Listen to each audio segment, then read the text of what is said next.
नमस्कार दोस्तों, मैं उत्सव कुमार आप सभी का आपके अपने YouTube चैनल उत्सव मैथ्स में स्वागत करता हूं।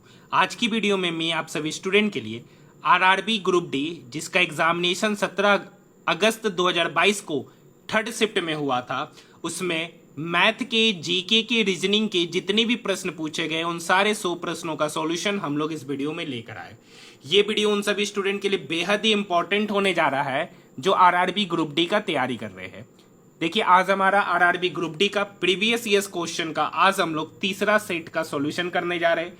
तीनों सेट का मतलब आरआरबी ग्रुप डी का प्लेलिस्ट बना दिया गया है। जो अभी तक 2 शिफ्टों का सॉल्यूशन नहीं देखे वो जाकर देख सकते हैं। सबसे पहला क्वेश्चन आपके स्क्रीन के ऊपर, किसी पदार्थ की प्रतिरोधकता इनमें से किस कारक पर निर्भर करती है? तो वो सही उत्तर हो जाएगा टेम्परेचर, ऑप्शन नंबर 2।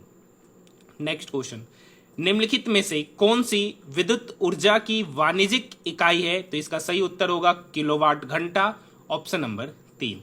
देखिए, अगर आपको इसका पीडीएफ चाहिए तो आप हमारे टेलीग्राम ग्रुप में जुड़ जाइएगा, वहां पर पीडीएफ अपलोड कर दिया गया है। Guard cells are involve in the process of transpiration, option number 1। Next question है, निम्नलिखित में से किस विशेषता के अनुसार भारत की जनता की अपनी प्रतिनिधियों के निर्वाचन में प्रत्यक्ष भूमिका है? तो सरकार का संसदीय स्वरूप, ऑप्शन नंबर 2। आइए नेक्स्ट क्वेश्चन है। क्वेश्चन क्या कर रखा, कार के रियर व्यू दर्पण के रूप में प्रयुक्त एक उत्तल दर्पण की फोकस दूरी दे रखा है। देखिए सर, मिरर है तो मिरर फॉर्मूला आपको पता होगा, दर्पण सूत्र जिसको कहते हैं 1/f बराबर होता है 1/b प्लस 1/u। हाँ या ना? आप देखिए, उत्तल दर्पण है तो उत्तल दर्पण का जो फोकस दूरी होता है वो पॉजिटिव, 3 मीटर की दूरी पर है तो यहाँ पर u क्या होगा, नेगेटिव। हाँ या ना? अब फोकस दूरी पॉजिटिव है मतलब f पॉजिटिव, और फोकस दूरी यहाँ पर 2 है तो मतलब 1/2 इज इक्वल टू पूछ रहा प्रतिबिंब कहाँ बनेगा, तो 1/b। अब देखिए u क्या है, नेगेटिव में मतलब 1/-3। ये 1/-3 इक्वल के उधर जाएगा तो +3 हो जाएगा, तो यहाँ से 1/b बराबर हो गया 1/2 प्लस 1/3। यहाँ से एलसीएम लेंगे 1/b, 2 और 3 का एलसीएम तो इधर 6 हो जाएगा। 2 का टेबल में 6 3 बार में, और 3 का टेबल में 6 2 बार में, तो 3 + 2 हो गया सर 5/6। तो 1/b बराबर 5/6, तो b बराबर हो जाएगा 6/5 मीटर, और 6/5 मीटर का मतलब हो गया 1.2 मीटर। 1.2 मीटर। अब समझिए ये v क्या है सर, प्रतिबिंब। अब ये उत्तल दर्पण है तो उत्तल दर्पण में जो प्रतिबिंब यहाँ पर आया उसका वैल्यू प्लस में, उसका जो वैल्यू आया वो किस में आया है सर, प्लस में। और जब प्लस में आ गया तो ये प्लस ये बताता है, प्लस क्या करता है, ये बताता है कि उसका जो प्रतिबिंब बन रहा है, प्रतिबिंब दर्पण के पीछे बन रहा है, मतलब option number 3। Option number 3। Next question, next question है, द्विघात समीकरण 4x² + 7x - 21 = 0 के मूलों का योग क्या होगा? तो आप सभी को पता है सर, मूलों के योग मतलब अल्फा प्लस बीटा। आपको पता है कि एक क्वाड्रेटिक इक्वेशन का फॉर्मेट ax² + bx + c = 0, तो उसके मूलों के योगफल का जो फॉर्मूला होता है अल्फा प्लस बीटा वो बराबर होता है -b/a, और मूलों का गुणनफल जिसको अल्फा इंटू बीटा कहते हैं उसका वैल्यू होता है c/a। तो मूलों का योग पूछा है मतलब अल्फा प्लस बीटा। -b, तो -b क्या होगा, कॉफिशिएंट ऑफ b, लेकिन साइन माइनस में। यहाँ पे कॉफिशिएंट b क्या है, कॉफिशिएंट ऑफ x, यहाँ पर 7 है लेकिन साइन -/a 4, तो अल्फा प्लस बीटा हो जाएगा -7/4। ऑप्शन की बात करेंगे, ऑप्शन नंबर 3। नेक्स्ट क्वेश्चन देखिए, नेक्स्ट क्वेश्चन है क्वेश्चन नंबर 7। अब देखिए यहाँ पर 1 2 3, ये 3 क्या हुआ, 2 और 1, फिर इस 3 के बाद 4, तो यहाँ 7 कैसे आए, 4 और 3 7, तो 7 के बाद 8, तो अगली बार 8 और 7 15, और आखिरी में होगा 16। 15 से शुरू 16 से खत्म, ये दोनों ऑप्शन गया, बचा ये दोनों में। देखिए ए सी के जस्ट बाद डी, एफ के जस्ट बाद जी, तो आई के जस्ट बाद जे, तो 15 के बाद जे से शुरू होगा, ऑप्शन नंबर 4। नेक्स्ट क्वेश्चन की ओर बढ़ रहे हैं। नेक्स्ट क्वेश्चन है सर, 0.16 पर रेकरिंग प्लस 0.15 पर रेकरिंग माइनस 0.13 पर रेकरिंग। तो अगर आप अच्छे से समझिएगा 0.16 पर रेकरिंग, तो रेकरिंग हटाएंगे तो जितना नंबर पे रेकरिंग है उतना नो, डेसिमल के बाद जितना पे रेकरिंग नहीं है उतना 0, तो 16/90। अब यहाँ पर देखिए 1 पे रेकरिंग नहीं है तो 1 मिनट पहले देखिए ये नंबर को एज इट इज लिख लेते हैं। जिस नंबर पे रेकरिंग नहीं है उसको घटाते हैं, तो 1 पे नहीं है तो घटा दिए, डिवाइडेड बाय जितने नंबर पे रेकरिंग 9, जितने पे नहीं उतना 0। अब इसी को उसी तरीके से लिखेंगे तो 15 पर डेसिमल के बाद 15 कितना पे रेकरिंग नहीं है उसको घटाएंगे, डिवाइडेड बाय जितना पे रेकरिंग है उतना 9, जितना पे रेकरिंग नहीं है उतना 0। उसी तरीके से यहाँ पे करेंगे 13 - 1/90। अब यहाँ पे 16 - 1/90 मतलब 15/90 प्लस 14/90 माइनस 12/90। हाँ या ना? 14 में से 12 गया हो गया 2, तो 15/90 प्लस 2/90, तो 15/90 प्लस 2/90 तो हो जाएगा 17/90। ऑप्शन की बात करेंगे, ऑप्शन नंबर 2। नेक्स्ट क्वेश्चन, शीत ऋतु में अंतः उष्णकटिबंधीय अभिसरण क्षेत्र की दिशा क्या होती है? तो वो दक्षिण की ओर होती है। ऑप्शन की बात करेंगे तो option number 2। Next question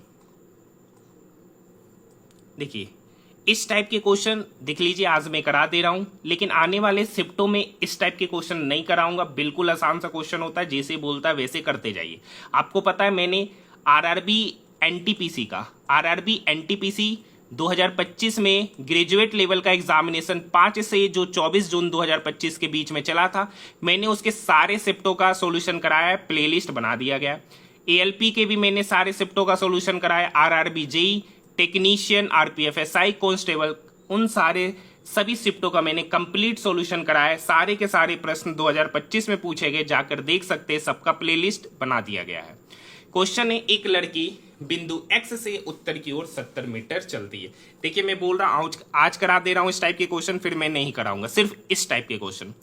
x से उत्तर की ओर 70 मीटर चलती है, x से उत्तर की ओर 70 मीटर चला, फिर वह बाएं मुड़ा, तो बायां तो इधर ही होगा सर, बायां मुड़ा और कितना मीटर चला फिर 150 मीटर, फिर वह पुनः बायां मुड़ा और कितना मीटर चली 70 मीटर। हाँ या ना? फिर वह एक बार बाएं मुड़ती है और कितना मीटर चलती है 90 मीटर। कितना मीटर चली 90 मीटर। ठीक है, थोड़ा कलम चेंज कर लेते हैं। फिर वह दाएं मुड़ती और 100 मीटर चलती है। दाएं मुड़ी सर, तो दाएं मुड़ी तो इधर ना, तो कितना मीटर चली 100 मीटर। फिर वह बाएं मुड़ती और 60, देखिए यहां से यहां 90, तो यहां से यहां क्या 60, फिर वह बाएं मुड़ी और 60 मीटर चली। अब बिंदु जेड पर पहुंचती है, इस बिंदु का नाम दे दिया जेड। कहता बिंदु जेड से बिंदु एक्स कितनी दूर और किस दिशा में? तो देखिए यहां से यहां 60, तो यहां से यहां भी 60, तो इसको जाना पड़ेगा एक्स पर पहुंचने के लिए 100 नीचे गया है तो 100 मीटर ऊपर की ओर, 100 मीटर ऊपर की ओर कर का बिंदु जेड से बिंदु एक्स दूर और किस दिशा में? बिंदु जेड जो है ना बिंदु एक्स से किस दिशा में? तो देखिए दक्षिण दिशा में। कितना मीटर दूर? तो 100 मीटर दूर। अगर ये पूछता कि एक्स जेड से किस दिशा में, बिंदु एक्स जेड से, तो 100 मीटर उत्तर की दिशा में। हाँ या ना?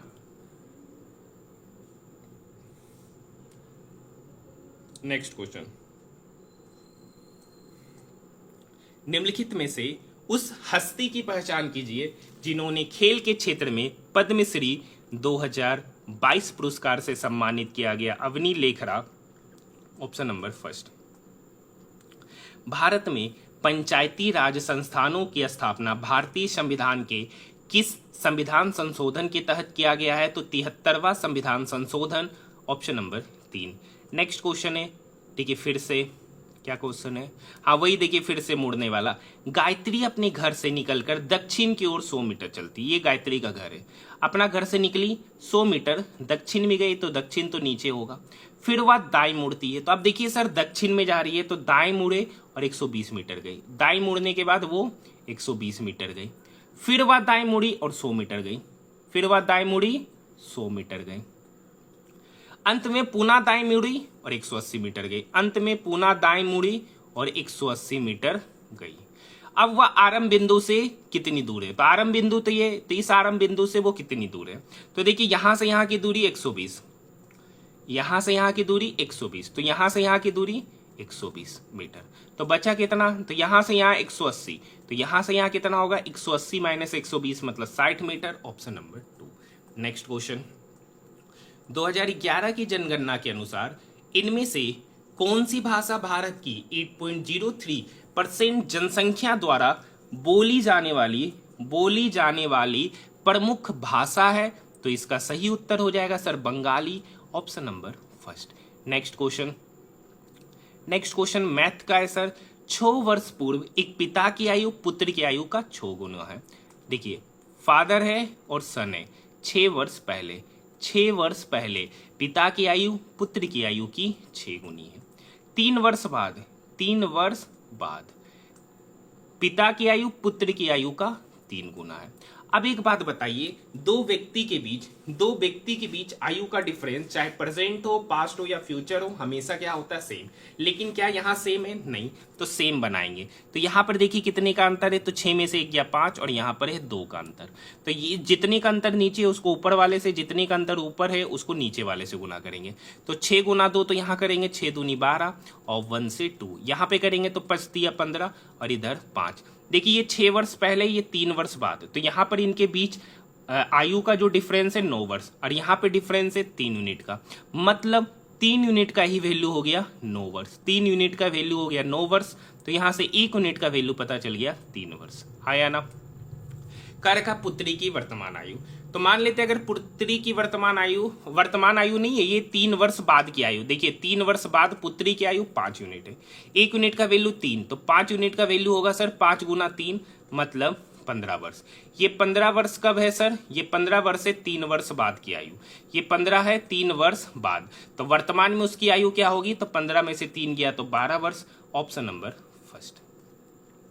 Next question, which day of calendar year is acknowledge as the rare disease day? 28 फरवरी, ऑप्शन नंबर 3। नेक्स्ट क्वेश्चन, निम्नलिखित अक्षर श्रृंखला का संदर्भ ले और पूछे गए प्रश्न का उत्तर दे। उपरोक्त श्रृंखला में ऐसे कितनी व्यंजन है जिनके ठीक पहले एक स्वर और ठीक बाद भी एक स्वर है? क्या रखा है? ऐसा व्यंजन मतलब कॉन्सोनेंट, ऐसे कितनी कॉन्सोनेंट है जिसके पहले वोवेल और बाद भी वोवेल, मतलब 2 वोवेल के बीच में कॉन्सोनेंट। 2 वोवेल, देखिए एक यहाँ पर है, 2 वोवेल के बीच में एक कॉन्सोनेंट, और देखिए कहाँ पर है, यहाँ देखिए 2 वोवेल के बीच में एक कॉन्सोनेंट, यहाँ देखिए 2 वोवेल के बीच में एक कॉन्सोनेंट, और कहाँ पर है, और यहाँ देखिए 2 वोवेल के बीच में एक कॉन्सोनेंट, और देखिए कहाँ पर है, यहाँ देखिए 2 वोवेल के बीच में एक कॉन्सोनेंट। टोटल कितना है? 5। ऑप्शन की बात करेंगे, ऑप्शन नंबर 4। नेक्स्ट क्वेश्चन, देखिए उस संख्या का चयन कीजिए जो यहाँ पर सही हो सकता है। देखिए 3 में कितना जोड़े 7? 4। 7 में कितना जोड़े 13? 6। 13 में कितना जोड़े 21? 8। 21 में कितना जोड़े 31? 10। तो 31 में कितना जोड़ेंगे? 12। तो 31 में 12 जोड़े तो 43, ऑप्शन नंबर 4। नेक्स्ट क्वेश्चन, देखिए नेक्स्ट क्या है? 6 गुना 4 24, 6 गुना 4 24, 24 में 1 जोड़ेंगे तो 25। उसी तरीके से 9 गुना 3 27, 27 में 1 जोड़ेंगे 28। सेम पैटर्न यहाँ पे 7 गुना 3 21, 21 में 1 जोड़ दिए 22, ऑप्शन नंबर 4। नेक्स्ट क्वेश्चन हमारा आपके स्क्रीन के ऊपर ये रहा। निम्नलिखित में से कौन सा ब्लीचिंग पाउडर का उपयोग नहीं है? देखिए सर, पेयजल का कीटाणु मुक्त बनाना, ये बात सही है। सोडा एसिड अग्निशामक में भी ब्लीचिंग पाउडर का प्रयोग होता है। कई रासायनिक उद्योगों में ऑक्सीकरण अभिकर्मक के रूप में भी। केक बेकिंग सेकने हेतु, ये बात बिल्कुल सही है। गलत है सर, खाने में इसका बिल्कुल प्रयोग नहीं होता है, ऑप्शन नंबर 2। नेक्स्ट क्वेश्चन, कर का 2 अंकों वाली ऐसी संख्याओं की संख्या ज्ञात कीजिए जो 2 और 4 दोनों से विभाज्य। अब देखिए जो संख्या 4 से विभाज्य होगा वो संख्या 2 से तो 100% विभाज्य होगा। तो हमको यहाँ पे डिविजिबिलिटी चेक कर लेना है 4 से। कहा 2 अंकों की संख्या, तो 2 अंकों की संख्या शुरू तो 10 से होता है, लेकिन 4 से लगने वाला पहला संख्या 12 और आखिरी 2 अंक की संख्या जो 4 से लगती है वो है 96। तो टोटल कितनी संख्या है 12 से 96 के बीच में? तो 96 में से 12 गया, 96 में से 12 गया, 6 में से 2 गया 4, 9 में से 1 गया 8, 84। अब इस 84 को 4 से डिवाइड करेंगे और ये वैल्यू निकलता है n-1 का। एक्चुअली जो हम लोग फॉर्मूला लगा रहे हैं वो लगा रहे हैं tn बराबर a plus n-1 into D, जहां tn को हम लोग लास्ट टर्म भी बोलते हैं, वही हम लोग डायरेक्ट लिख लिए। ये 4 इस 84 को काटेगा 21 बार में, तो n-1 बराबर 21, तो n बराबर निकल के आएगा 22। मतलब टोटल 22 ऐसी संख्या है 2 अंकों वाली जो 2 और 4 दोनों से विभाज्य है, और 2 और 4 कहने का मतलब 4 से विभाज्य है। देखिए अब इस चीज के बारे में ऊपर ही कंसेप्ट समझाए थे, यदि द्विघात समीकरण के मूलों का योग, तभी समझाए, तो मूलों का योग होता है सर अल्फा प्लस बीटा, और वो होता माइनस बी वाई। तो यहां पर देखिए कॉफिशिएंट ऑफ एक्स ही माइनस बी कहलाता है, तो माइनस बी बटे ए तो यहां पर कॉफिशिएंट ऑफ एक्स स्क्वायर जो कि 5 है, और मूलों का योग 9, मतलब अल्फा प्लस बीटा का ही वैल्यू 9 है, तो 9 बराबर माइनस बी बटे 5। तो यहां से b का वैल्यू क्या होगा, ये 5 9 की तरफ जाके गुना होगा, तो 9 गुना 5 मतलब 45, तो b का मान हो गया -45। ऑप्शन की बात करेंगे, ऑप्शन नंबर 4। सोहन सिंह भकना 1913 में संयुक्त राज्य अमेरिका में भारतीयों द्वारा स्थापित डैश के पहले अध्यक्ष थे, तो Ghadar Party, option number first. Next question की बात करेंगे, यदि x बराबर इतना, ठीक है, तो इनके बीच में समानुपात, तो पहले x का वैल्यू यहां पे पुट करेंगे, तो 5 प्लस x का वैल्यू 2 पुट करेंगे तो यहां पर हो गया 7, यहां पर x का वैल्यू 2 पुट करेंगे, 2 दूनी 4 7 11, यहां पे x का वैल्यू 2 पुट करेंगे तो 6 दूनी 12 और 9 21, और y इसका निकालना है समानुपात, तो यहां पर हो जाएगा सर 7 बट्टे 11, ये बराबर होगा 21 बट्टे y के, तो ये 7 इस 21 को काटा 3 बार में, ये y इधर आया, 11 इधर आके गुना होगा, तो 11 गुना 3 मतलब 33, मतलब y बराबर 33, ऑप्शन नंबर 2। नेक्स्ट क्वेश्चन, फरवरी 2022 में किस राज्य ने ओपन एयर क्लासरूम पढ़ाई शिक्षालय आरंभ किया? तो देखिए ये उस समय का करंट है, इंपॉर्टेंट तो है नहीं, तो देखिए जो उस समय का करंट होगा उसको स्किप कर देंगे क्योंकि कोई काम का नहीं है, इस बात को आप समझ लीजिएगा, ठीक है। उस संख्या का चयन कीजिए, उस संख्या का चयन कीजिए जो निम्नलिखित श्रेणी में से प्रश्न के स्थान पर आ सकता है। तो देखिए यहां पर क्या है, यहां पर है 14 14, फिर है 17 85, फिर है 92, उसके बाद पूछ रहा है यहाँ।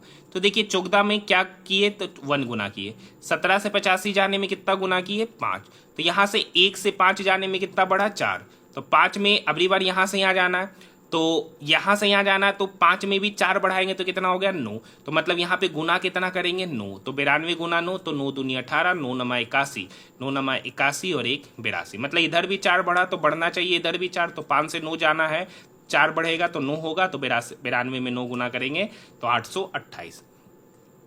नेक्स्ट क्वेश्चन, देखिए आप लोग के डिमांड पर ये वीडियो लाया हूं, तो कम से कम चैनल को सब्सक्राइब जरूर कीजिएगा, वीडियो पसंद आए तो ज़्यादा से ज़्यादा शेयर जरूर कीजिएगा, ठीक है।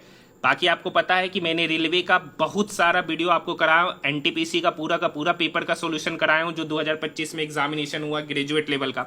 अभी 2-4 दिन के अंदर ही RRB NTPC undergraduate level का भी आंसर किया जाएगा, तो उसका भी मैं कंप्लीट पेपर का सॉल्यूशन कराऊंगा। पता है आरपीएफ एसआई का मैंने कराया, कांस्टेबल का कराया, जेई का कराया, टेक्नीशियन का कराया, सारे पेपर का मैंने सॉल्यूशन कराया रेलवे के जो 2024-25 में पूछे गए हैं। देखिए ए एक साड़ी को 11 दिन में, बी उसे 20 दिन में, और सी उसे 55 दिनों में पेंट कर सकता है। तो 11 20 55, तो 11 तो 55 में ही है, 55 ये 5 तो 20 में भी है, तो 4 गुना करेंगे तो 55 गुना 4, मतलब इसका एलसीएम निकल के आएगा 220। ए 11 दिन में 220 काम किया तो 11 ए की एफिशिएंसी 20, बी 20 दिन में 220 काम किया तो बी का एफिशिएंसी 20, 2 कितना 11, सी 55 दिन में 220 काम किया तो सी का एफिशिएंसी 4। अब कह रखा है कि यदि कार्य पूरा होने तक प्रत्येक विषम संख्या वाले दिन बी द्वारा ए की काम किया जाता है, मतलब पहले काम किया ए और बी साथ मिलकर, पहला दिन काम किया ए और बी, फिर अल्टरनेट में फिर उसके अगले दिन ए के साथ काम करता है सी, मतलब पहला दिन काम किया ए प्लस बी, दूसरा दिन ए और सी, फिर तीसरा दिन ए प्लस बी साथ में, फिर चौथा दिन ए और सी। तो इस तरीके से ये काम कितने दिन में पूरा होगा, तो ए प्लस बी का एफिशिएंसी 20 प्लस 11 मतलब 31 काम, ए और सी का एफिशिएंसी तो 20 प्लस 4 मतलब 34 काम। ये तो पहला दिन, ये दूसरा दिन, तो 2 दिन में टोटल कितना काम हुआ, तो 31 प्लस 24, तो 31 प्लस 24 हो गया सर 55 काम। तो 2 दिन में 55 काम, टोटल काम है 220, टोटल काम है 220, तो 55 में कितना गुना करेंगे कि 220 आएगा सर? 4। तो 2 में कितना गुना करेंगे? 4। तो 2 में 4 गुना किए तो हो जाएगा 8 दिन, मतलब 8 दिन में टोटल कार्य समाप्त होगा। Option number 2। नेक्स्ट क्वेश्चन देखिए, वेंकट ने एक पुराना स्कूटर खरीदा और इसकी मरम्मत पर क्रय मूल्य से 10% के बराबर की राशि खर्च की। तो मान लेते हैं कि उसने खरीदा 100 में। अब उसमें ये सीपी है, रिपेयरिंग पे कितना खर्च किया? सीपी का 10%, मतलब खर्च किया 10 यूनिट। उसने एक स्कूटर को 2200 रुपए के लाभ पर बेचा। तो देखिए 100 प्लस 10, तो टोटल कितना खर्च हो गया? मतलब टोटल सीपी कितना हो गया? 110 यूनिट। अब इस पर 20% का लाभ हुआ और एक्चुअली में लाभ हुआ 2200 रुपए का, मतलब 110 का 20%। 110 का 20% ही क्या हो गया सर? प्रॉफिट। और एक्चुअली में प्रॉफिट हो रहा है 2200 रुपए का। एक्चुअली में प्रॉफिट हुआ 2200 का। डबल जीरो से ये जीरो गया, तो यहाँ से 22 यूनिट का ही वैल्यू पता चल गया 2200 रुपये, यही प्रॉफिट है।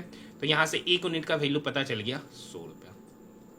तो उसने मरम्मत पर कितना खर्च किया? तो देखिए रिपेयरिंग पे टोटल खर्च किया 10 यूनिट, तो 1 यूनिट का वैल्यू 100, तो 10 यूनिट का वैल्यू कितना होगा सर? 100 गुना 10, मतलब 1000 रुपया। Option number 2। ये एक बेहतरीन क्वेश्चन था, कंफ्यूजिंग वाला क्वेश्चन था, तो एक बार आप इसे अच्छे से कीजिएगा और खुद से बनाने का प्रयास कीजिएगा। नेक्स्ट क्वेश्चन, भारत के 15वें महान्यायवादी के वेणुगोपाल का अपना कार्यकाल का पहला विस्तार इनमें से किस वर्ष में मिला था? तो 2020। ऑप्शन नंबर देखिए, soil degradation is one of the major environment problems being faced these days. A wide range of techniques to conserve soils are mentioned below. Select the incorrect option. तो overgrazing, option number 3। Next question,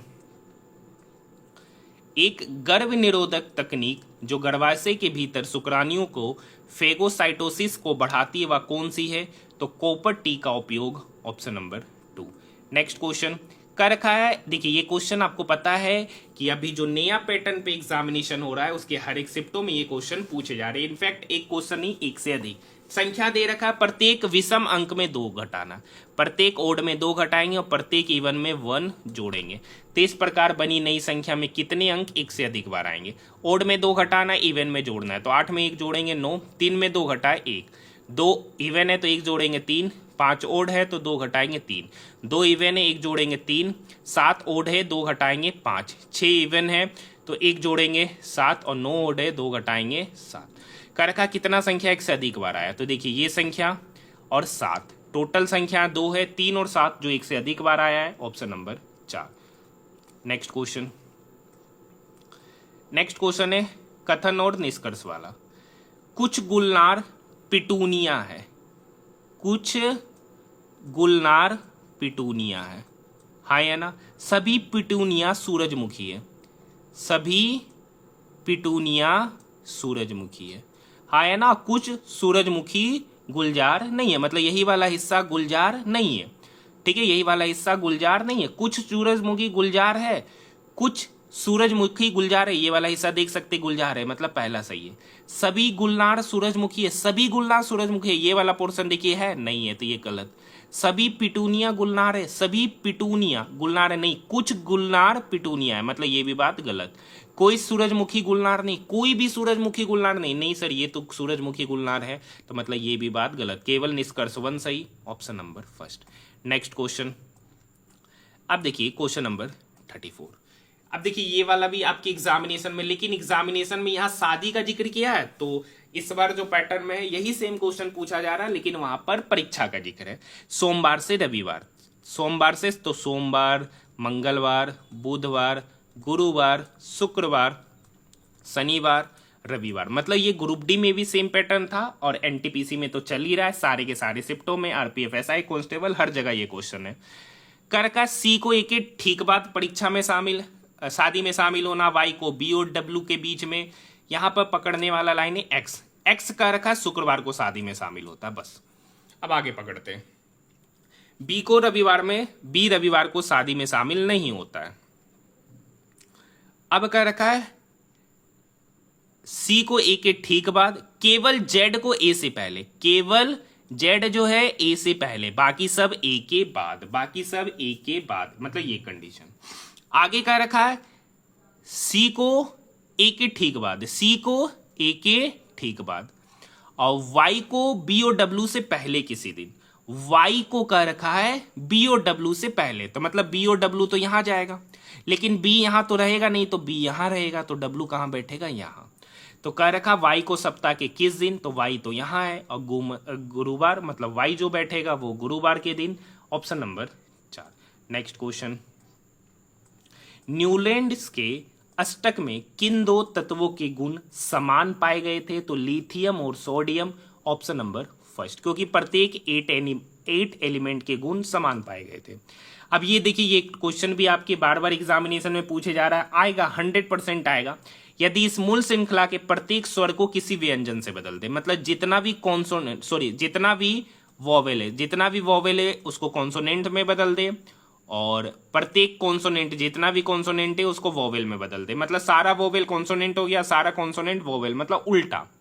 तो कहता है इस प्रकार बनने वाली परिणामी श्रृंखला में ऐसे कितने व्यंजन होंगे, मतलब व्यंजन, और व्यंजन किस में कन्वर्ट हो गया? वोवेल।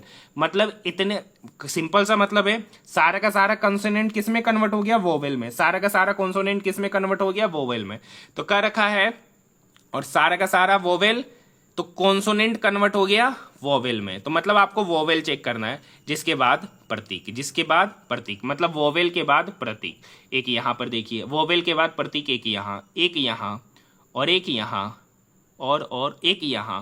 तो टोटल कितना? 1 2 3 4 5, क्योंकि बोल रहा है कॉन्सोनेंट के बाद प्रतीक, लेकिन कॉन्सोनेंट किस में कन्वर्ट हो गया? वोवेल। तो चेक करना वोवेल के बाद, total 5। Option number 3। Next question, 4 मित्र है, रामनिवास, रमेश, राम सिंह, रमन ने एक ही कैलेंडर वर्ष के लगातार महीनों में PhD की डिग्री प्राप्त की। रामनिवास ने राम सिंह से पहले, रमन ने रमेश से ठीक बाद, रामनिवास सितंबर। अब देखिए, सितंबर में है सर रामनिवास, सितंबर में रामनिवास डिग्री प्राप्त करता है। अब क्या रखा? रामनिवास ने राम सिंह से ठीक 1 महीना पहले, रामनिवास ने राम सिंह से ठीक 1 महीना पहले कौन लेता है? राम सिंह। रामनिवास ने राम सिंह से ठीक 1 महीने पहले डिग्री प्राप्त की। रामनिवास ने, 1 मिनट, रामनिवास ने सितंबर में अपनी डिग्री प्राप्त की। रामनिवास ने राम सिंह से ठीक 1 महीने पहले डिग्री प्राप्त की। रामनिवास ने राम सिंह से, 1 मिनट, रामनिवास ने राम सिंह से ठीक 1 महीने पहले डिग्री प्राप्त की, मतलब राम सिंह ने ठीक 1 महीने पहले डिग्री प्राप्त की। रामनिवास ने राम सिंह से ठीक 1 महीने पहले डिग्री प्राप्त की, मतलब ये सितंबर के बाद अक्टूबर। हाँ या ना? रमन ने रामनिवास से पहले अपनी डिग्री प्राप्त, मतलब रमन पहले डिग्री प्राप्त नहीं करता है। अब ये कब करता है? तो बाद में करेगा, तो अक्टूबर के बाद हो गया नवंबर और दिसंबर। रमन ने रमेश से ठीक 1 महीने पहले, रमन ने रमेश से ठीक 1 महीने बाद, मतलब रमन ने रमेश से ठीक 1 महीने बाद डिग्री प्राप्त की, मतलब रमन दिसंबर में तो रमेश नवंबर में। तो रमेश ने अपनी डिग्री किस महीने प्राप्त की? तो रमेश ने अपनी डिग्री नवंबर में प्राप्त की। Option number 3। यहां तक बात समझ में आई? नेक्स्ट क्वेश्चन देखिए, क्वेश्चन नंबर 38 का तो सॉल्यूशन कराते नहीं है, बिल्कुल आसान सा पैटर्न पे पढ़ने वाला क्वेश्चन होता है, बोर्डमास रूल पे। जहां पर बोल रहा माइनस वहां गुना कर देंगे, जहां गुना है वहां माइनस, जहां डिवाइड है वहां प्लस, जहां प्लस है वहां डिवाइड, बोर्डमास रूल लगा देना, आसान क्वेश्चन होता है। अगर आपसे नहीं बनता है तो कमेंट सेक्शन में बताइएगा, नेक्स्ट टाइम से करा देंगे। नेक्स्ट क्वेश्चन है, राम की आयु 55, सोम की आयु 25, कितने वर्ष पहले राम की आयु सोम की आयु का 3 गुना? देखिए, राम की आयु वर्तमान में 55 है, सोम की आयु 25 वर्ष है, तो राम की आयु सोम की आयु का 3 गुना, कितना वर्ष पहले? तो मान लेते हैं x वर्ष पहले राम की आयु सोम की आयु का 3 गुना, मतलब ये इसके 3 गुने के बराबर। तो यहां हो जाएगा 55 माइनस एक्स बराबर 25 गुना 3, 75 माइनस 3x। ये इधर जाएगा तो 3x माइनस एक्स 2x, ये 55 इधर गया तो 75 माइनस 55 हो गया 20, 2x बराबर 20, मतलब x बराबर 10, मतलब 10 साल बाद राम की आयु सोम की आयु का 3 गुना होगी। Option number 3। नेक्स्ट क्वेश्चन तालिका वाला क्वेश्चन है सर, ग्राफ वाला। भौतिक विज्ञान, रसायन विज्ञान और जीव विज्ञान में उत्तीर्ण होने वाले लड़कियों का क्रमशः अनुपात। तो गर्ल्स तो यहाँ है सर, भौतिक विज्ञान, तो भौतिक विज्ञान में लड़की नंबर लाइए 135, रसायन विज्ञान में लाइए 195 और जीव विज्ञान में लाइए 165। तो इसी का रेशियो पूछ रहा। ये 15 से कटा 9 बार में, ये 15 से कटा 13 बार में, ये 15 से कटा 11 बार में, मतलब उनके सब्जेक्ट का रेशियो जो हो जाएगा 9:13:11। Option number first. Next question देखिए, क्वेश्चन नंबर 41। देखिए एक घनाभ है, इनकी चारों तरफ से पेंट किया, मतलब छह तरफ से इसको पेंट किया, मतलब इसका संपूर्ण पृष्ठीय क्षेत्रफल आपसे पूछा जा रहा है। इसका क्या पूछा जा रहा है? संपूर्ण पृष्ठीय क्षेत्रफल। तो घनाभ का जो संपूर्ण पृष्ठीय क्षेत्रफल होता है वो होता है 2 × LV plus BH plus HL, हाँ या ना, बराबर 2 LB। L यहाँ पर 18.5 है तो B हो जाएगा 12.5, और B अगर 12.5 है तो ये हो जाएगा 10, प्लस H आपका 10 है तो L हो जाएगा 18.5। अब देखिए इस दोनों में 12.5 कॉमन है, ठीक है, तो इस दोनों में 12.5 कॉमन ले लेंगे, तो अंदर हो जाएगा 18.5 प्लस 10, तो इधर हो गया 28.5 गुना 12.5, इधर हो गया 10 गुना 18.5 मतलब 185। आप देखिए दो, ये दो एक बार इसके साथ गुना, ये दो एक बार इसके साथ गुना, तो दो इस 12.5 के साथ गुना होगा तो इधर हो गया 25 और इधर बचा 28.5, हाँ या ना। अब ये दो इस 185 के साथ गुना होगा तो 185 गुना 2 तो 370, हाँ या ना। सारे यूनिट CM स्क्वायर में होगा। अब ये 25 28.5 तो 25 पंचे 125 का 5 बचा 12, 25 अठे 200, 200 और 12 212, 21 बचा, 25 दूनी 50 और 21 71, मतलब 712.5 प्लस 370 सेंटीमीटर स्क्वायर एरिया होगा। दोनों को जोड़ेंगे तो यहाँ पर हो जाएगा 0.5, ठीक है, 2 7 1 8 7 3 10, तो 1082.5 CM स्क्वायर एरिया हो जाएगा, जहां पर पेंट पूरा का पूरा किया जाएगा। Option number 3। नेक्स्ट क्वेश्चन, निम्न में से किस जीव में लिंग का निर्धारण आनुवांशिक रूप से नहीं होता है? तो घोंगा। Option number first. Next question, Upanishad शब्द में उपशब्द क्या दर्शाता है? तो निकटता को। Option number 2। नेक्स्ट क्वेश्चन पे बात कर रहे हैं सर, 8 मित्र है, एक वर्गाकार मेज के चारों ओर मेज के केंद्र की ओर मुख करके बैठे, उनमें से 4 मित्र मेज के कोने पर बैठा है और 4 मित्र भुजाओं के ठीक मध्य में बैठे। अब समझते हैं, कह रखा ए और सी दोनों सम्मुख कोने में बैठा है, मतलब ए यहां पर है तो सी यहां पर है। अब कह रखा एफ और डी भी सम्मुख कोना पे, तो एफ यहां है कि डी यहां, ये नहीं कर सकते, तो एक और पॉसिबिलिटीज लेना पड़ेगा।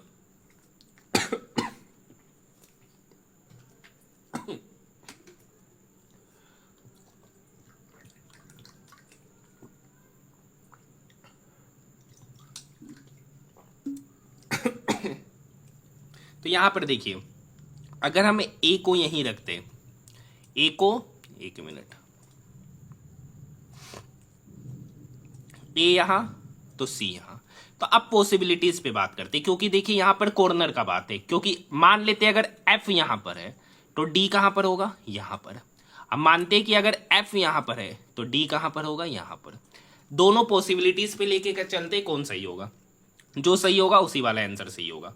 तो यहां तक हो गया। कर का जी ए और एफ के बीच में, जी ए और एफ के बीच में, यहां पर जी ए और एफ के बीच में, मतलब यहां पर। ये पॉसिबिलिटीज है, इस दोनों में से कोई एक ही होगा, हाँ या ना। अब क्या रखा है, केवल बी ए और डी के बीच में, केवल बी ए और डी के बीच में, यहां पर केवल बी ए और डी के बीच में, हाँ या ना। आगे चलते हैं, एच सी के बाईं ओर ठीक बगल में, एच जो है ना सी के बाईं ओर, सी के बाईं ओर एच ठीक बगल में, यहां भी सी के बाईं ओर एच ठीक बगल में, हाँ या ना। आगे का लाइन, जी एफ के दाईं ओर ठीक बगल में, जी एफ के दाईं ओर ठीक बगल में। अब देखिए जी के दाईं ओर, जी जो है ना एफ के दाईं ओर है, जी एफ के दाईं ओर क्या है? नहीं, यहां बाईं ओर है, तो होगा कहां पर? यहां पर जी। तो यहां पर देखिए जो जी है ना, अब देखिए जी एफ के दाईं ओर है, यहां पर देखिए जी एफ के दाईं ओर है, नहीं यहां बाईं ओर है। और यहां पर अगर आप जी देखिएगा, जी एफ के दाईं ओर ठीक बगल में, अरे कहां चले गए? नहीं नहीं नहीं, ये तो जी अलग से बैठा दिए। जी तो यहाँ ही है सर, जी यहाँ है। अब देखिए जी एफ के दाईं ओर ठीक बगल में, जी जो है एफ के दाईं ओर ठीक बगल में, ये तो बगल में ही है सर। अब यहाँ पर देखिए जी एफ के बाईं ओर है, यहाँ जी जो है ना एफ के बाईं ओर है और यहाँ पे जी एफ के दाईं ओर है, मतलब ये वाला पैटर्न नहीं होगा, ये पैटर्न नहीं होगा, ये पैटर्न होगा। ई जो है ना एच के दाईं ओर दूसरा, एच के दाईं ओर दूसरा, तो एच के दाईं ओर दूसरा मतलब ई यहाँ पर बैठा है। सवाल पूछ रहा है बी के बाईं ओर दूसरे स्थान पे, बी यहाँ है तो बाईं ओर तो इधर होगा, बाईं ओर दूसरे स्थान पे जी है, बाईं ओर दूसरे स्थान पे जी, ऑप्शन नंबर 2। नेक्स्ट क्वेश्चन, एक निश्चित कूट भाषा में ट्राई को इतना लिखा जाता है, नोट को इतना लिखा जाता है, तो डग कितना? टी का मतलब होता है 20, आर का मतलब होता है 18, वाई का मतलब होता है 25। सम कर देंगे 20 20 40, 5 45, 10 55, 8 63, मतलब सम ही है। डग पूछा, डी मतलब 4, यू मतलब 21, जी मतलब 7, 21 4 25, 7 32, मतलब इसका sum 32, option number 4। Next question, which of the following is not a direct tax in India? तो excise tax, option number 2। Next question, Amit के पुत्र का जन्म 10 जनवरी 2012 को हुआ था, तो उसका जन्म सप्ताह के किस दिन हुआ था? देखिए ये काफी अच्छा क्वेश्चन है, काफी समय लेने वाला क्वेश्चन है। तो इस टाइप के क्वेश्चन को कैसे बनाते हैं हम लोग सिर्फ उस पर बात करेंगे। मुझे रीजनिंग का वैसे भी उतना हर चीज का नॉलेज नहीं है, लेकिन हाँ मैथ में आपको अच्छे से बताता हूं। बाकी यहाँ पर जो बोलने जा रहे हैं उसको अच्छे से समझिएगा और इसी तरीके से करना है। तो यहाँ पर देखिए डेट क्या है 10, तो डेट क्या है सर 10 ले लेंगे, हाँ या ना। अब देखिए कब जन्म हुआ, जनवरी में, तो जनवरी के लिए कोड होता है, जनवरी के लिए कोड होता है कुछ, ठीक है। तो जनवरी का कोड आपका होता है सर, वो एक लिस्ट होता है, मैं आपको पूरा क्या करूंगा प्रोवाइड करा दूंगा।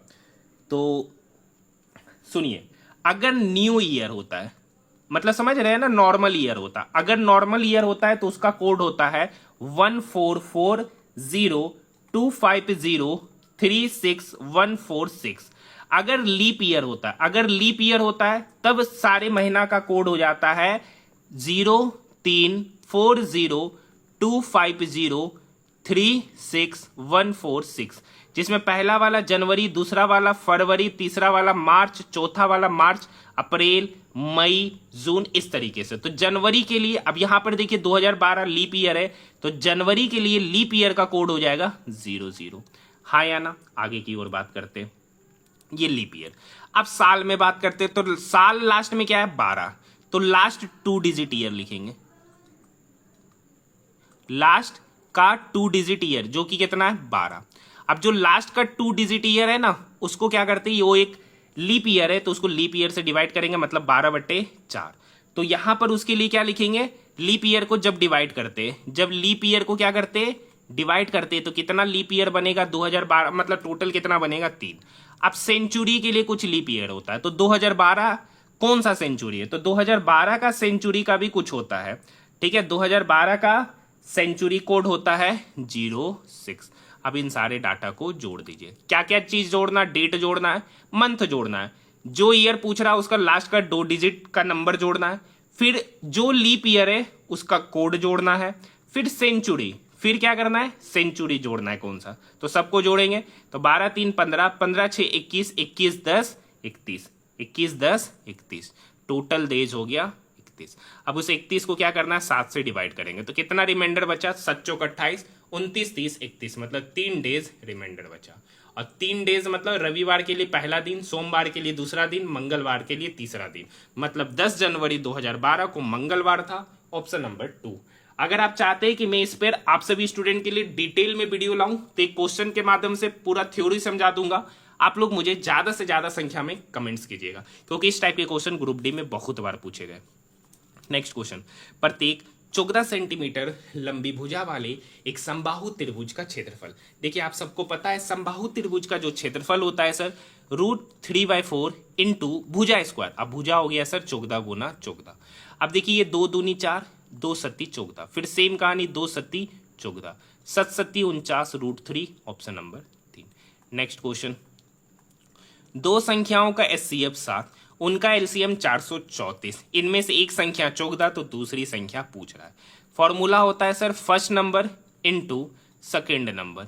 ये बराबर होगा एलसीएम इंटू एचसीएफ, ये बराबर होगा एलसीएम इंटू एचसीएफ।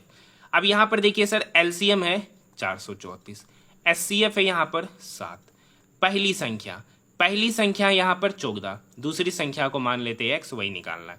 ये 7 इस 14 को काटेगा 2 बार में, ये 2 इस 434 को काटेगा 217 बार में, तो दूसरी संख्या पता चल गया 217, ऑप्शन नंबर 3। नेक्स्ट क्वेश्चन, एक दुकानदार किसी पुस्तक को 14% की हानि पर बेचा।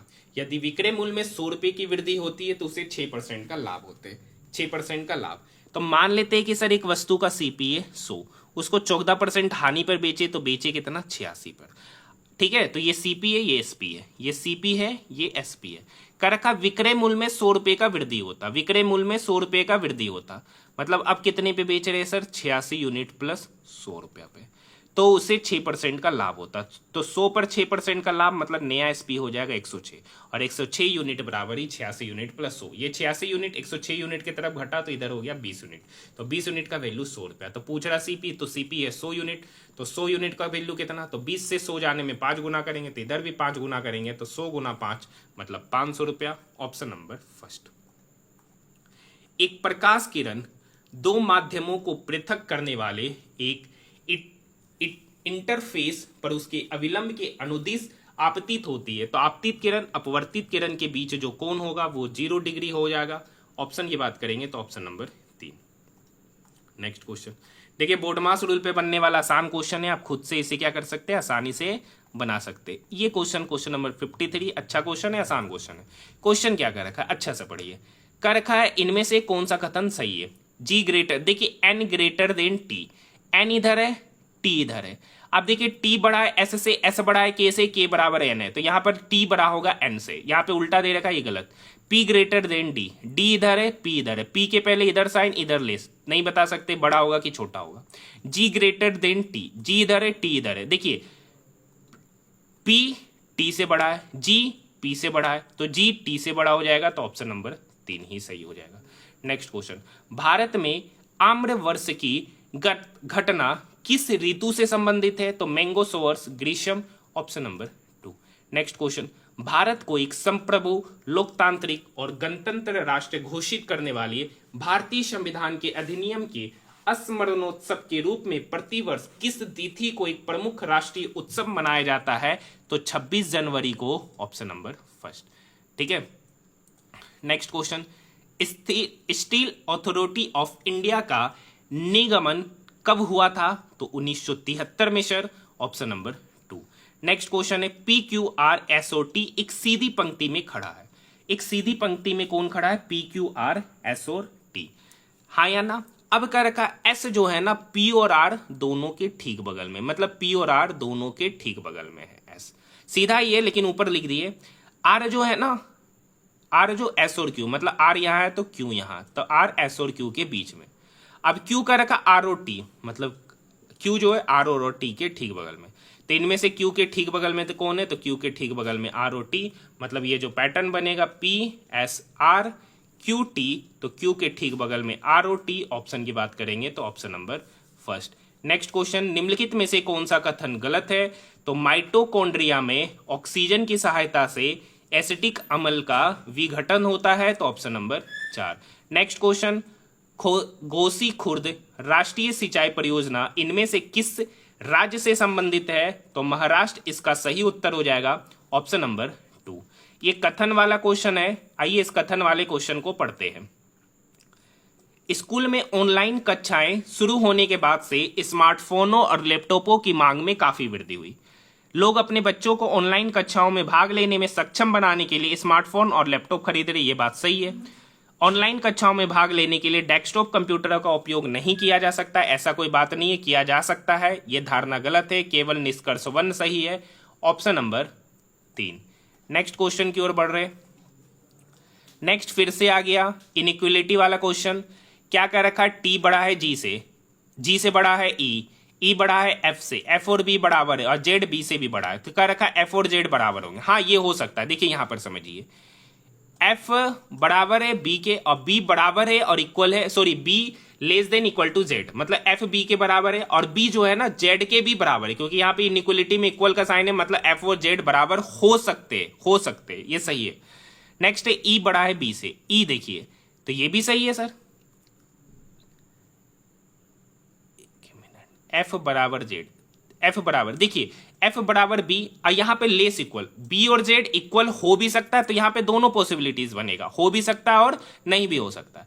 लेकिन ई ग्रेटर देन एफ, यहां पर है ई ग्रेटर देन एफ, मतलब ये तो 100% होगा, लेकिन यहां पे पॉसिबिलिटीज का बात है, क्योंकि एफ बराबर है बी के और B less than equal to Z, यानी बी और जेड, बी जो होगा जेड के बराबर होगा या तो जेड से छोटा होगा, तो ये तो दोनों पॉसिबिलिटीज बन रहा है, तो दोनों पॉसिबिलिटीज बन रहा है, तो वो तो 100% उत्तर हो नहीं सकता है, तो केवल निष्कर्ष 2, ऑप्शन नंबर 2। नेक्स्ट क्वेश्चन, समूह 16 के निम्न में से किस तत्व में सर्वाधिक अधात्विक गुण होते हैं? तो ऑक्सीजन, ऑप्शन नंबर 4। देखिए अगर आपको हमारा वीडियो पसंद आए तो कम से कम कमेंट में कमेंट जरूर कीजिएगा, और मैं डेली इस वीडियो को लाने का प्रयास करूंगा। आज से शुरू की है तो डेली प्रयास करेंगे, क्योंकि बीच में एनटीपीसी अंडर ग्रेजुएट का भी पेपर आ जाएगा, तो उसका भी पेपर मुझे कराना रहेगा, ठीक है। तो यहाँ पे 2x प्लस वाई का वैल्यू पूछा जा रहा है, 2x प्लस वाई। अब देखिए ये 105 है, तो ये कितना होगा सर, एक ही ओर के दो अंता कोणों का योगफल 180 होता है, तो ये 105 है, तो ये कितना होगा 180 माइनस 105, मतलब ये 75 डिग्री। अब देखिए ये 7 है तो लीनियर पे, ये 60 है तो ये भी कितना होगा 60, फिर वही एक ही ओर के दो अंता कोणों का योगफल 180, तो ये 60 होगा, तो ये 120। पूछ रहा है 2x प्लस वाई, x 75 है तो 75 का 2 गुना, तो 70 दूनी 140, 150 प्लस वाई है 120, तो 150 plus 120 270, option number first. Next question की ओर बढ़ रहे, इनमें से किसे पैरा शूटिंग में उनकी उत्कृष्ट उपलब्धियों के लिए मेजर ध्यानचंद खेल रत्न पुरस्कार 2021 से सम्मानित किया गया था? तो मनीष नरवाल उस समय का करंट है, स्किप कर सकते हैं। नेक्स्ट क्वेश्चन की ओर बढ़े, देखिए आपको करंट अफेयर्स ये सब अच्छे से करके जाना है। एक व्यक्ति ने 75,000 रुपए की धनराशि 7.5% वार्षिक धन साधारण ब्याज की दर से 6 वर्ष के बाद 6 वर्ष के लिए निवेश की जाती है, तो मिश्र धन पूछा है, तो पहले एसआई निकाल लेते। देखिए राशि है सर 75,000 रुपए की, 6 साल के लिए लगाना है, रेट है 7 दूनी चौकदार 1, 15/2%, हाँ या ना, 15/2। अब यहाँ पे 100 से भी मल्टीप्लाई होता है, ये डबल जीरो गया, ये 2 तिया 6, 15 तिया 45 गुना 750, मतलब यहाँ पर हो गया 750 गुना 45, हाँ या ना, 0। 25 का 5 बाकी 2, 7 पंचे 35, 5 चौक 20, 35 20 55 2 57 का 7 बाकी 5, 7 चौक 28 5 33, मतलब 33,750 का ब्याज दिया। अब 75,000 रुपये राशि है, अमाउंट पूछा है, 75,000 रुपये राशि है, उसमें से 33,750 रुपये का ब्याज दिया, तो टोटल कितना भुगतान किया, 0 5 7 5 3 8 60 3 10, मतलब 1,08,750, option number first. Next question है सर, एक्स और वाई एक कार्य को क्रमशः 8 दिन और 12 दिन, एक्स किसी कार्य को 8 दिन में, वाई उसी कार्य को 12 दिन में, वे वैकल्पिक दिनों में कार्य करते हैं, मतलब 8 और 12 का पहले एलसीएम लेंगे 24, एक्स 8 दिन में 24 मतलब एक्स का एफिशिएंसी 3, वाई 12 दिन में 24 मतलब वाई का एफिशिएंसी 2। अब क्या रखा है, एक्स पहले दिन कार्य किया, मतलब पहले 3 आया, फिर दूसरा दिन काम किया वाई, फिर तीसरा दिन काम किया एक्स, फिर चौथा दिन काम किया वाई, तो 2 दिन में दोनों मिलकर कितना काम किए, तो 5, 3 + 2 5 काम। तो पहले 24 काम है, तो 5 चौक 20, मतलब समझिए, मतलब 2 दिन में 5 काम, 2 दिन में 5 काम, तो 20 तक ही जाना है, तो 20 काम कितना दिन में, तो यहाँ 4, तो यहाँ 8 दिन, मतलब 8 दिन में कितना काम हुआ 20, 8 दिन में कितना काम हुआ 20। अब अल्टरनेट डे में फिर आएगा एक्स, फिर आएगा एक्स, तो एक्स एक दिन में कितना काम किया 3, अब बचा कितना काम 20 + 3 23, तो बचा एक काम। अब उस एक काम को कौन करेगा सर, उस एक काम को करेगा बी, अब बी का एफिशिएंसी 2, तो कितने दिन में करेगा, तो 1/2, टोटल जोड़ेंगे तो 8 + 1 9, 9 + 1 2 दिन में वो कार्य समाप्त होगा, ऑप्शन नंबर 3। नेक्स्ट क्वेश्चन, ये उस समय का करंट है, स्किप कर दे रहे। क्वेश्चन नंबर 68, ऐसे कितने प्रतीक है जिनके बाद एक व्यंजन और ठीक पहले एक स्वर है? कर रखा है ऐसा कितना प्रतीक है जिनके पहले कॉन्सोनेंट और बाद में वोवेल, मतलब कॉन्सोनेंट वोवेल के पहले प्रतीक, कॉन्सोनेंट वोवेल, यहां पर देखिए एक है कॉन्सोनेंट वोवेल के बीच में प्रतीक, और कहीं है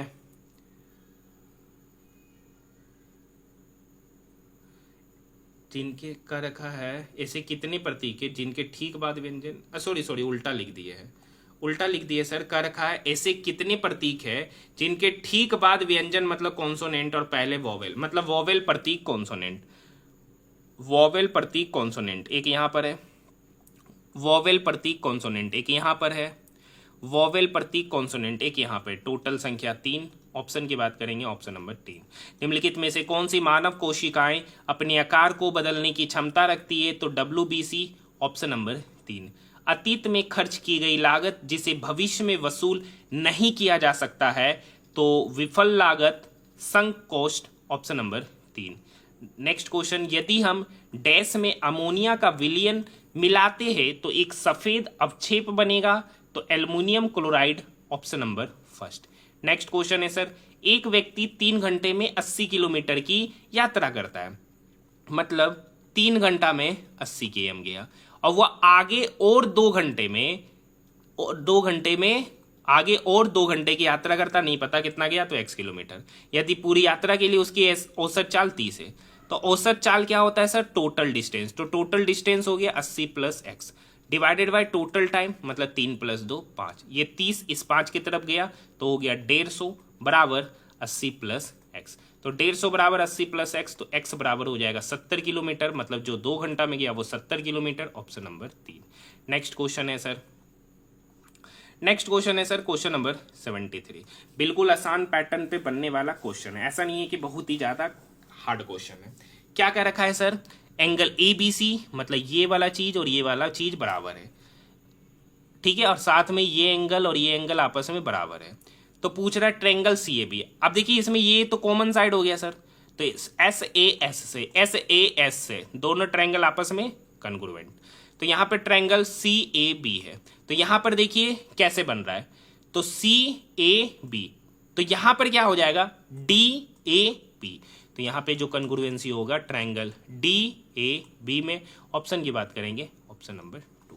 नेक्स्ट क्वेश्चन, नर्मदा बचाओ आंदोलन की शुरुआत सरदार सरोवर बांध की ऊंचाई बढ़ाने के खिलाफ विरोध के रूप में हुआ था। बांधों के निर्माण की कुछ हानियों का उल्लेख नीचे किया गया है, उनमें से कौन सा बांध निर्माण का एक लाभ है? तो ये सिंचाई और विद्युत उत्पादन में सहायक होते हैं, ऑप्शन नंबर 3। नेक्स्ट क्वेश्चन की ओर बढ़ रहे। नेक्स्ट क्वेश्चन है सर, यहां पे क्या लग रहा है? हाँ देखिए यहां पर 8 से चौगदा जाना है, तो 8 गुना 2, उसका दुगना में 2 घटा दिए तो चौगदा आएगा। यहां पे 12 है, तो 12 का दोगुना में 2 घटा देंगे तो भी 22 आएगा। 12 दूनी 24, 24 में से 2 गया 22। तो यहाँ पर 21 है, तो 21 का दोगुना हो गया 42, 42 में से 2 घटाएंगे तो हो जाएगा 40। तो यहाँ पर भी same pattern, option number 4। Next question, Aruna की एक छोटी बहन है जिसकी आयु अरुणा से 8 वर्ष कम है। अरुणा से 8 वर्ष कम है, तो मान लेते हैं सर, मान लेते हैं कि अरुणा की आयु x वर्ष। मान लिया कि अरुणा की आयु x वर्ष, तो उसकी बहन की आयु क्या हो गया सर? x - 8। अच्छा अब एक कहानी दे रखा, अरुणा की बहन की आयु 18, मतलब x - 8 का ही वैल्यू 18, तो x बराबर हो गया 26 वर्ष। तो पूछ रहा अरुणा की आयु 26, ऑप्शन नंबर 4, क्योंकि x अरुणा की ही आयु है। नेक्स्ट क्वेश्चन है सर, करखा एक छात्र किसी गोलीय दर्पण का उपयोग करके कागज पर सूर्यकार्य का स्पष्ट प्रतिबिंब फोकस करता है जो कुछ समय बाद जलने लगता है। दर्पण के बारे में कौन सा कथन सही है? तो यह अवतल गोलीय दर्पण, ये बात सही है। इसकी फोकस दूरी धनात्मक होती है। इसकी फोकस दूरी नहीं सर, उत्तल दर्पण का फोकस दूरी क्या होता है? धनात्मक। अभी ऊपर ही बताए थे एक न्यूमेरिकल को सॉल्व करने में, तो बी गलत है। या एक अभिसारी दर्पण होता है, तो ये बात सही है। तो निष्कर्ष ऑप्शन नंबर फर्स्ट। आप देखिए छो गायक है जो एक संगीत कार्यक्रम में अपना योगदान देते हैं, और 12वां उनका जो तारीख है 12, 14, 16, 21, 25 और 31 को। हाँ या ना? डब्लू का संगीत कार्यक्रम, ठीक है, बी का संगीत कार्यक्रम 14वां तारीख को है, ए का संगीत कार्यक्रम एक्स के संगीत कार्यक्रम के बाद, मतलब एक्स के, अच्छा कर रखा है, ए का संगीत कार्यक्रम एक्स के बाद, वाई का संगीत कार्यक्रम भी के कार्यक्रम से पहले, मतलब वाई का कार्यक्रम भी से पहले है। और कुछ कर रखा है, ए का संगीत कार्यक्रम एक्स के बाद है, केवल ए लिखा है, केवल ए, तो मतलब केवल ए, मतलब 31 को ए है तो यहां पर होगा एक्स। तो ये तो कहानी खत्म। अब कह रखा है डब्लू का संगीत कार्यक्रम एक्स से पहले, डब्लू का संगीत कार्यक्रम एक्स से पहले लेकिन 21वां तारीख को नहीं, 21वां तारीख को एक्स से तो पहले होना चाहिए लेकिन 21वां को नहीं, तो डब्लू यहां पर होगा। तो 1% बचा जेड, तो जेड यहां पर कर रखा है। 21वां तारीख को किसका कार्यक्रम है, तो जेड का, ऑप्शन नंबर 3। नेक्स्ट क्वेश्चन की ओर बढ़ रहे हैं। चुंबकीय क्षेत्र के लंबवत स्थिर कुंडली की गति के कारण उसमें प्रेरित धारा की दिशा निर्धारित करने के लिए इनमें से किस नियम का उपयोग किया जाता है, तो फ्लेमिंग का दाएं हाथ का नियम, ऑप्शन नंबर फर्स्ट। निम्नलिखित रासायनिक अभिक्रिया के लिए संतुलित अभिक्रिया कौन सी है, तो ऑप्शन नंबर 3 3BaSO4 + 2AlC3, ये हो जाएगा। तो यहां पर क्या करना है, आपको बैलेंस करके चेक कर लेना है कि किधर इधर भी एलिमेंट या एटम की संख्या सेम होना चाहिए इधर, तो देखिएगा तो ऑप्शन नंबर 2 में ही है, काउंट कीजिएगा तो ऑप्शन नंबर 2 में ही है। ये उस समय का करंट है, स्किप कर दे रहे। नेक्स्ट क्वेश्चन है, निम्नलिखित में से कौन सी स्थितियां संभव है, हाँ या ना। चुंबकीय बल रेखा एक दूसरे के समांतर हो सकती है, बात सही है। चुंबकीय बल रेखाएं सकेंद्रित वृत्त हो सकता है, ये भी बात सही है। चुंबकीय बल रेखा एक दूसरे को प्रतिच्छेद कर सकती है, बात बिल्कुल गलत है, केवल ऑप्शन नंबर 3। नेक्स्ट क्वेश्चन, ये उस समय का करंट है, पढ़ सकते हैं, स्किप कर रहे हैं। नेक्स्ट क्वेश्चन, इतना पुराना करंट थोड़ी ना पूछा जाएगा सर। यहाँ पे प्रीशियस को इतना लिखा गया है, क्लियर को इतना लिखा गया, डर्टिंग को किस प्रकार लिखा जाएगा, ये किस पैटर्न पे दिया गया है। PKLMNOP XYZABC, लेकिन डी है तो डब्ल्यू से तो शुरू होगा नहीं। P, अच्छा अगर ये सेकेंड आर है तो ये फोर्थ आर है, यहाँ एल है तो हो ही नहीं, किस पैटर्न पे है। देखिए मुझे अभी फिलहाल ये क्वेश्चन समझ में नहीं आ रहा, मतलब किस पैटर्न में, ऐसा नहीं है कि क्वेश्चन समझ में नहीं आ रहा है, किस पैटर्न में मुझे अभी दिमाग मतलब लॉजिक नहीं लग रहा है। आप लोग को अगर लग गया है तो कमेंट सेक्शन में कमेंट जरूर कीजिएगा, ऐसे क्वेश्चन आराम से बन जाएगा, ऐसा नहीं है थोड़ा सा सोचेंगे तो क्वेश्चन क्या हो जाएगा, बन नहीं जाएगा। नेक्स्ट क्वेश्चन है, बड़ा घिच में जाके दे दिया है फिगर। निम्नलिखित आरेख का अध्ययन कीजिए, उसके आधार पर पूछे गए प्रश्न का कर रखा ए शिक्षाविद, ए यहाँ पर है, बड़ा कंफ्यूजिंग हो जाएगा। ए शिक्षाविद, बहुत छोटा फिगर दिया है। ई शिक्षक, ई कहां पर है सर, मतलब ये है शिक्षक, हाँ या ना। डी महिलाएं, डी कहां पर है सर, ये मतलब हो गया महिला। बी हो गया पुरुष, मतलब बी हो गया पुरुष, और सी हो गया चिकित्सक, हाँ या ना। तो कह रखा है निम्नलिखित की कुल संख्याओं का योग, वे महिला शिक्षाविद जो शिक्षक है, वे महिलाएं शिक्षाविद जो शिक्षक है, वे महिलाएं शिक्षाविद जो शिक्षक है, महिलाएं शिक्षाविद शिक्षक 19 है। वे शिक्षक जो चिकित्सक है, शिक्षक भी होना चाहिए चिकित्सक भी होना चाहिए, शिक्षक भी चिकित्सक की भी, तो ये वाला पार्ट 20। वे पुरुष जो ना तो शिक्षक है ना ही चिकित्साविद, पुरुष जो ना तो शिक्षक है और ना ही शिक्षाविद, कितना है 28, जोड़ दीजिए 8 9 17, 2 4 5 और 1 6, तो टोटल कितना 67, option number first. Next question, थोड़ा सा फिगर छोटा है, अच्छे से समझने का प्रयास कीजिएगा। मानव वृक्क में वृक्काणु के नलिकानुमा भाग द्वारा आरंभिक निस्यंद में से इनमें से किन पदार्थों का चयनात्मक पुनः अवशोषण कर लिया जाता है, तो ग्लूकोज, जल, लवण और अमीनो अम्ल, ऑप्शन नंबर 3। फिर से आ गया वही वाला क्वेश्चन सर, सभी झरना नाला है, सभी का सभी झरना क्या है सर, नाला। फिर कह रखा कुछ नाला खारियां है, कुछ नाला खारी है और कोई भी खारी नल नहीं है, और कोई भी खारी, कुछ नाले खारियां और कोई भी खारी नल नहीं है, वो नाला ये नल है। तो कुछ नल खारियां हैं, कुछ नल खारियां नहीं सर, ये तो बात बिल्कुल गलत है। कोई भी झरना नल नहीं है, कोई भी झरना नल नहीं है, हो भी सकता नहीं भी हो सकता, नहीं कर सकते। कुछ नाले झरने, कुछ नाले झरने, ये बात सही है, तो केवल निष्कर्ष 3। नेक्स्ट क्वेश्चन, अब देखिए ये क्वेश्चन बिल्कुल आसान सा बनने वाला क्वेश्चन है। यहां पर देखिए 2 पे पावर x, 4 पे पावर 12 मतलब 2 पे पावर 24, 8 पे पावर 3 तो 8 मतलब 2 का क्यूब, उस पर पावर 3 मतलब 2 पे पावर 9। अब 16 है सर, तो 16 मतलब 2 पे पावर 4, अगर power a to the power पे होल पावर n हो जाता तो पावर आपस में मल्टीप्लाई, तो 16 मतलब 2 पे पावर 4 और उस पर होल पावर 11 मतलब 2 पे पावर 11 गुना 4 44, सब पावर 8 हो जाता, बेस सेम है तो पावर 8, 24 + 9 33, तो x + 33 ये बराबर हो गया 2 पे पावर 44, बेस सेम तो पावर इक्वल, यानी x + 33 ये बराबर हो जाएगा 44 के, तो x + 33 = 44, तो यहाँ से x का value 11, option number 2। Next question है सर x बटे वाई बराबर 3/2 तो x square plus y square बटे x square minus y square. अगर x का वैल्यू 3 यूनिट है तो 3 का स्क्वायर 9 यूनिट स्क्वायर, y का वैल्यू 2 है तो 2 का स्क्वायर 4 यूनिट स्क्वायर बटे x का वैल्यू 3 है तो 9 माइनस 4, तो 9 प्लस 4 ऊपर तो हो गया 13, नीचे हो गया 9 में से 4 गया 5, ऑप्शन नंबर 3। नेक्स्ट क्वेश्चन दी गई, देखिए डबल डिस्प्लेसमेंट रिएक्शन है तो ए और बी के स्थान पर क्या होना चाहिए। तो देखिए ये एजी इस NO3 के साथ जाएगा, ये KBr के, मतलब डबल डिस्प्लेसमेंट होता है तो AgNO3 और KBr बनेगा, ऑप्शन नंबर फर्स्ट। ठीक है, अब देखिए थीटा एक न्यून कोण है। अब देखिए कोसेक थीटा को लिख सकते हैं sir 1/sin theta, minus cot theta को लिख सकते हैं कोस थीटा बटे साइन थीटा, और उसका क्या है सर होल स्क्वायर। और यही वैल्यू यहाँ पर है 1 माइनस कोस थीटा बटे ए, उसको बाद में करेंगे। यहाँ पे साइन थीटा अगर एलसीएम ले लेंगे तो ऊपर हो जाएगा 1 माइनस कोस थीटा बटे साइन थीटा का होल स्क्वायर। अब सेपरेटली स्क्वायर कर देंगे तो इधर हो गया 1 माइनस कोस थीटा का होल स्क्वायर, और नीचे हो जाएगा साइन स्क्वायर थीटा, और sine square theta next term में बनेगा 1 माइनस कोस स्क्वायर थीटा। अब इसी को नेक्स्ट स्टेप में लिखेंगे 1 माइनस कोस थीटा बटे ए स्क्वायर माइनस बी स्क्वायर होता है सर ए माइनस बी इंटू ए प्लस बी। तो यहाँ से 1 minus cos theta 1 minus cos theta cut गया, सॉरी 1 माइनस कोस थीटा का होल स्क्वायर है ना, तो यहाँ पर 1 माइनस कोस थीटा 2 बार आएगा। अब यही वैल्यू यहाँ पे कर रखा 1 माइनस कोस थीटा बटे ए के बराबर है, तो ऊपर में यहाँ भी 1 माइनस कोस थीटा, यहाँ भी 1 माइनस कोस थीटा, तो ए किसके बराबर, तो 1 प्लस कोस थीटा के, तो ऑप्शन नंबर 3। यहाँ तक बात समझ में आई। नेक्स्ट क्वेश्चन, रासायनिक समीकरणों को संतुलित करने की आवश्यकता क्यों पड़ती है।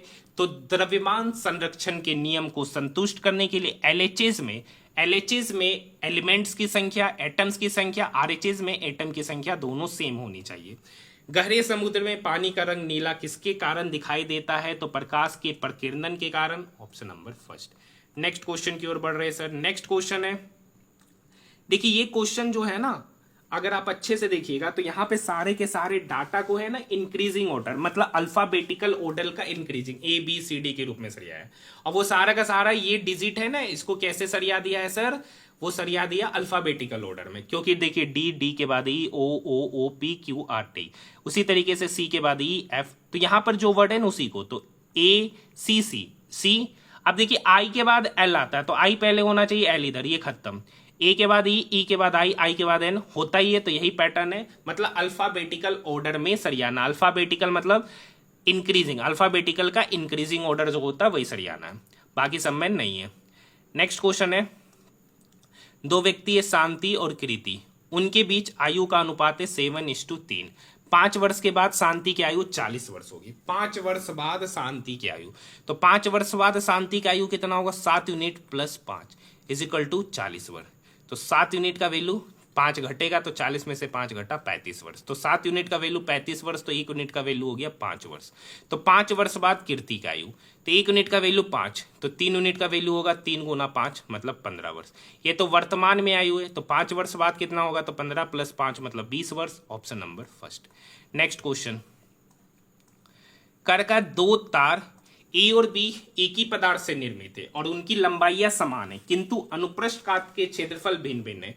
यदि तार ए का प्रतिरोध तार बी के प्रतिरोध का 16 गुना है, मतलब आर ए जो है ना वो आर बी का 16 गुना है। अब आपको एक फॉर्मूला पता होगा, आर बराबर होता है रो इंटू एल बटे ए।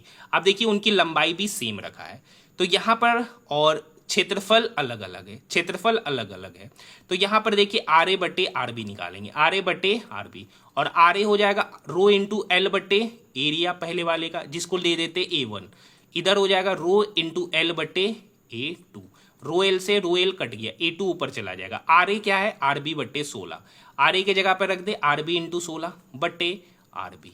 अब A2 तो ऊपर चला गया, A1 इधर आ गया, तो आरबी से आरबी कट गया। तो कर का तार ए और तार बी का एरिया का अनुपात, मतलब तार ए तो A1 को बोले थे, तो A1 बटे A2 कितना होगा, तो ऊपर नीचे तो 16 नीचे आ जाएगा, तो 1 बटे 16, मतलब उनके एरिया का रेशियो 1:16, क्योंकि देखिए 16 बटे 1 बराबर A2 बटे A1, तो A1 बटे A2 बराबर हो जाएगा 1 बटे 16, ऑप्शन नंबर 3। अब इस ग्राफ से क्वेश्चन का उत्तर देना है। कंपनी ए के लिए 2015 से 2016 तक उत्पादन में, कंपनी ए तो इससे दर्शाया, मतलब ये 2015 से 16 तक उत्पादन में कितने की कमी, तो यहां पर देखिए 3 से 2.5 हो गया, 3 से 2.5 मतलब 0.5 का कमी, 3 पर तो 100 पर कितना, यही नहीं है सर, ये तो 3 है, 3 से 2.5 हो गया तो 0.5 का कमी। तो यहाँ पे 50/3 50/3 मतलब 16:2/3%। एक भी ऑप्शन नहीं है इस क्वेश्चन में, या तो ऑप्शन एरर है या तो क्वेश्चन एरर है। ठीक है, नेक्स्ट क्वेश्चन की ओर बढ़ रहे हैं। एक व्यक्ति 100 मिनट तक 20 मीटर पर मिनट की चाल से चलता है, 50 मिनट तक 70 मीटर पर मिनट की चाल से चलता है, तो एवरेज स्पीड। एवरेज स्पीड होता है सर टोटल डिस्टेंस बटे टोटल टाइम। आप देखिए 100 मिनट तक 20 मिनट पर मिनट की स्पीड से चला, मतलब 1 मिनट में 20 मीटर, तो 100 मिनट में कितना गया हो, तो 20 गुना 100 मतलब 2000 मीटर प्लस। अब देखिए 50 मिनट तक चला तो 1 मिनट में 70 मीटर, तो 50 मिनट में कितना चला होगा, तो 70 गुना 50 मतलब 3500 डिवाइडेड बाय टोटल कितना चला, तो 100 मिनट प्लस 50 मिनट मतलब 150 मिनट। 0 0 0 कटा, 350 प्लस 200 मतलब हो गया 550/15।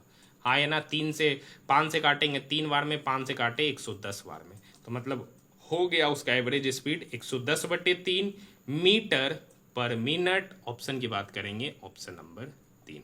नेक्स्ट क्वेश्चन, A/B दे रखा है, B/C दे रखा है, तो A/B/C, तो यहां पर देखिए B तो सेम ही है, तो इक्वल भी करने की आवश्यकता नहीं है, तो ABC का रेशियो हो जाएगा 2:3:4। इतना आसान क्वेश्चन है, लेकिन हर शिफ्ट आसान नहीं है, जैसे जैसे आगे बढ़ते जाइएगा पेपर का लेवल बढ़ता जा रहा है।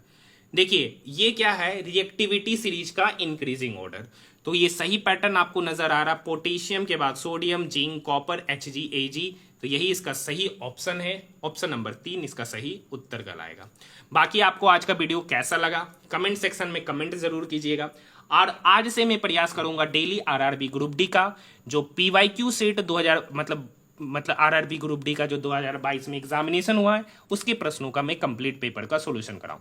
आपको पता है कि अभी अभी जो आरआरबी एनटीपीसी ग्रेजुएट लेवल का एग्जामिनेशन चला था 5 जून से 24 जून के बीच में, तो उसका मैंने कंप्लीट पेपर का सॉल्यूशन कराया। उसी तरीके से RPF SI, constable, RRB ALP, CBT1, CBT2, RRB JE technician, इस सब के मैंने सारे प्रश्नों का कंप्लीट पेपर का सॉल्यूशन कराया। सबका प्लेलिस्ट बना दिया गया, जो नहीं देखे वो जाकर देखिए, पूरा का पूरा पेपर का पैटर्न वहां से और यहां से देखने को मिलेगा आरआरबी ग्रुप डी के एग्जामिनेशन में। और 2 से 4 दिन के अंदर आरआरबी एनटीपीसी अंडर ग्रेजुएट का भी पेपर आ जाएगा, तो उसका भी मैं आपको पूरे के पूरे पेपर का सॉल्यूशन करा दूंगा। मिलते हैं नेक्स्ट वीडियो में।